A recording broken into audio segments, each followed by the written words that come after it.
ঠাকুর বলিতেন, একদিন উক্ত ঘরে বসিয়া তিনি ওই ছবিখানি তন্ময় হইয়া দেখিতেছিলেন এবং শ্রী শ্রী ঈশ্বর জীবন কথা ভাবিতেছিলেন।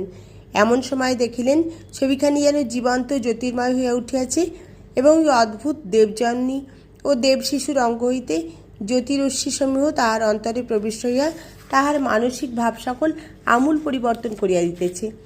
জন্মগত হিন্দু সংস্কারসমূহ অন্তরের নিভৃত কোণে লীন হইয়া ভিন্ন সংস্কার সকল উহাতে উদয় হইতেছে দেখিয়া ঠাকুর তখন নানাভাবে আপনাকে সামলাইতে চেষ্টা করিতে লাগিলেন। শ্রী শ্রী জগদাম্বাকে কাতর হইয়া বলিতে লাগিলেন, মা, আমাকে এ কী করিতেছিস? কিন্তু কিছুতেই কিছু হইল না। ওই সংস্কার তরঙ্গ প্রবল বেগে উত্থিত হইয়া তাহার মনে হিন্দু সংস্কারসমূহকে এককালে তলাইয়া দিল। তখন দেবদেবী সকলের প্রতি ঠাকুরের অনুরাগ ভালোবাসা কোথায় বিলীন হইল এবং শ্রী শ্রী ঈশ্বর ও তৎপ্রবর্তিত সম্প্রদায়ের প্রতি পূর্ণ শ্রদ্ধা ও বিশ্বাস আসিয়া হৃদয় অধিকার করিল। 3 দিন পর্যন্ত ওই ভাবতরঙ্গ তাহার উপর প্রভুত্ব করিয়া বর্তমান রহিল।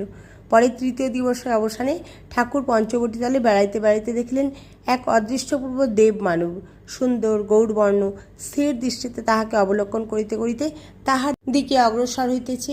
দেখিতে দেখিতে ওই মূর্তি নিকটে আগমন করিল এবং ঠাকুরের পুত হৃদয়ের অন্তঃস্থল হইতে ধ্বনিত হইতে লাগিল, ঈশামসি। তখন দেব মানব ঈশা ঠাকুরকে আলিঙ্গন করিয়া তাহার শরীরে লীন হইলেন এবং ভাবাবিষ্ট হইয়া বাহ্যজ্ঞান হারাইয়া ঠাকুরের মন সগুণ বিরাট ব্রহ্মের সহিত কতক্ষণ একীভূত হইয়া রহিল। এইরূপে শ্রী শ্রী ঈশ্বর দর্শন লাভ করিয়া ঠাকুর তাহার অবতারত্ব সম্বন্ধে নিঃসন্দিগ্ধ হইয়াছিলেন।